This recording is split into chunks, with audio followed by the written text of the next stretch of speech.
Chers amis, bonsoir. Bienvenue pour cette explication sur la paracha de Re'eh d'après l'enseignement du Rav Tzvi Kook. Donc, on est dans la paracha de Re'eh et je rappelle ce qu'on a déjà eu l'occasion de dire, c'est que Rav Tzvi nous disait que Mishneh Torah, le livre de Dvarim, est une répétition de la Torah, qui n'est pas une répétition exacte de ce qui a déjà été dit, mais qu'une adaptation de cette Torah pour un peuple qui va maintenant rentrer en Eretz Israël. Et dans la paracha de Re'eh, on va retrouver les règles alimentaires. Quelle viande on peut manger, quelle viande on ne peut pas manger. On avait déjà vu ça dans le livre de Vaïkra. Mais maintenant, ça nous vient avec une introduction. Et l'introduction de cette semaine est la suivante. Qui arrive Adonai Elohecha et gvulcha kasher diber lach, ve'amarta ochla basar, ki te'ave nafshecha lechol basar, v'chol avat nafshecha tochal basar. Quand Dieu agrandira ton pays, et tu voudras manger de la viande, parce que tu auras une volonté, un désir de manger de la viande, alors tu mangeras de la viande selon ton désir. Ça, c'est après que la Torah nous ait expliqué que les sacrifices, il faut les amener à Jérusalem. Dans le désert, on ne mangeait que des sacrifices, mais le Mishkan, le tabernacle, était très proche. En Eretz Israël, quand le pays va s'agrandir, qu'on sera loin de Jérusalem, alors on pourra manger des viandes, même si ce ne sont pas des sacrifices. Mais dit le Rav Tzvi, le langage de la Torah est bizarre. Qui te ave nafshecha lechol basar. Quand tu auras ce désir de manger la viande, alors mange la viande bechol avat nafshecha comme tu le désires. Et le Rav Tzvi, il faut comprendre que ça veut dire que la Torah n'est pas pour de manger la viande. Elle cède à un besoin de l'homme, à un désir de l'homme de manger de la viande. Et nous rappelle Rav Tzvi, Adam Arishon, Adam, le premier homme, était végétarien. Dans le jardin d'Éden, Dieu lui dit Mikol etz hagan achol tochel, ou metzadat lo tochal. Tu pourras manger de tous les arbres du jardin, sauf l'arbre de la connaissance du bien et du mal. Donc on voit que Adam était végétarien. Dieu lui a permis de manger des fruits. Dieu ne lui a jamais permis de manger de la viande. C'est uniquement après le déluge, après un dérapage de l'humanité, que Dieu dira à Noé qui sort de l'arche, OK, maintenant, il faut recommencer l'éducation de l'homme à zéro.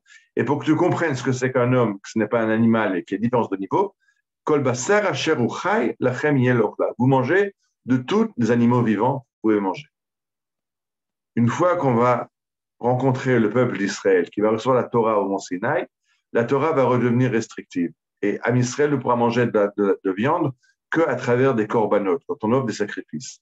Mais quand on va rentrer en Eretz Israël, alors on pourra manger des viandes qui ne sont pas des sacrifices, mais il y a des limites. On ne mange pas n'importe quoi, n'importe comment. Alors la Torah nous donne une liste des animaux permis à la consommation, une liste des animaux interdits à la consommation, mais même dans ces animaux permis à la consommation, il y a des restrictions. Et la Torah nous dit tout de suite après ce que je viens de lire, Rak chazak le vilti achol adam ki adam ou anefesh. Velot ochal anefesh im abasar. Quand je te permets, la Torah, je te permets de manger de la viande, mais tu ne peux pas manger le sang. Le sang, c'est la vitalité de l'animal, tu ne manges pas le sang.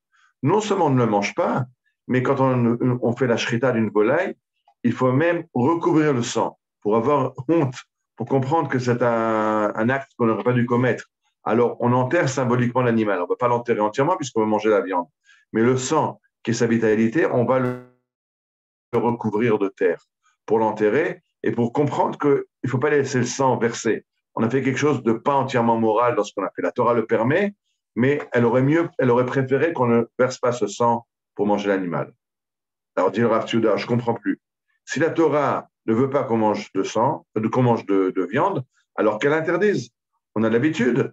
La Torah ne nous dit pas si tu as envie de commettre un meurtre, alors voilà comment commettre un meurtre. La Torah dit tu ne tueras pas. Et si quelqu'un a des pulsions, il a envie de commettre un meurtre, il faut qu'il travaille sur lui-même pour ne pas assassiner. Si quelqu'un veut voler, il n'a pas le droit de voler. C'est encore plus important à notre époque. On a tous les problèmes de compréhension de l'homosexualité. La Torah dit tu n'as pas le droit. Alors bien des gens qui disent mais c'est comme ça qu'ils ont des pulsions. La Torah dit d'accord, tu as des pulsions, elles ne sont pas légitimes, travaille sur toi-même et ne fais pas ça, je te l'interdis. Alors si la Torah est contre le fait de manger de la viande, pourquoi est-ce qu'elle ne nous l'interdirait pas? Il dit Rav Tzvi, on ne peut pas interdire la viande parce que l'humanité n'est pas encore arrivée à un niveau où on comprend la différence de niveau entre l'homme et l'animal. Et alors, pour montrer cette différence de niveau, il faut que l'homme mange l'animal, pour bien comprendre qu'on n'est pas des animaux, on est beaucoup plus que ça, et c'est pour ça que l'homme a le droit de manger l'animal d'après les restrictions que la Torah donne. Le Rav Souda donne un exemple de quelqu'un qui est malade, il a une infection, le médecin lui prescrit des antibiotiques, tu en prendras pendant 7 jours, un le matin, un le soir. Le malade il dit, j'ai compris, j'ai besoin de prendre 14 pilules pour guérir. Il avale les 14 pilules d'un coup. Non seulement il ne sera pas guéri de son infection, mais en plus, il va arriver à l'hosto pour un lavage d'estomac parce qu'il est en train de s'empoisonner. Il y a des choses qui ne peuvent pas être faites d'un coup. Il faut un processus éducatif. Et des Rav Tsouda, c'est exactement le cas dans l'interdiction de manger la viande. L'homme n'est pas encore arrivé au niveau où on peut lui interdire la viande. Le Rav Tsouda lui-même ne mangeait pas de viande toute la semaine, mais il en mangeait le Shabbat. En disant le Shabbat, l'homme s'élève tellement plus haut que le Shabbat, dans le degré de sainteté où l'homme est arrivé, il est tellement différent de l'animal qu'il n'y a plus aucun problème de manger de la viande d'animal. Mais pendant la semaine, il vaut mieux se restreindre et ne pas manger de la viande d'animal. Maintenant, quelqu'un qui en sent le besoin, la Torah dit, si tu te sens le besoin, mange-en.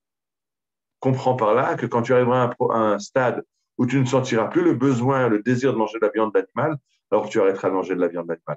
Alors on reviendra à Adam Arishon, Adam le premier homme qui était végétarien. Et c'est très dangereux. C'est ça que disait le Rav Kook, le père du Rav Tzouda, le Rav Abraham Yitzhak Cohen Kook a écrit une étude entière qu'il a appelée Chazon Hatzil Chonut V'Shalom, la vision du végétarisme et de la paix, et c'est une vision pour des temps futurs où le monde sera metoukan, le monde sera réparé, et alors on n'aura plus besoin de manger de la viande. Mais tant que le monde n'est pas réparé, le monde est ce qu'il est, le Rav Kook explique dans cette étude qu'il faut manger de la viande pour bien intégrer la différence de niveau qu'il y a entre l'homme et l'animal. Mais la Torah nous met déjà des restrictions, nous met sur le chemin du végétarisme en nous disant ces viandes-là, oui, ces viandes-là, non. Le sang, tu peux pas, la shrita et toutes les règles que la Torah nous donne. Shabbat Shalom.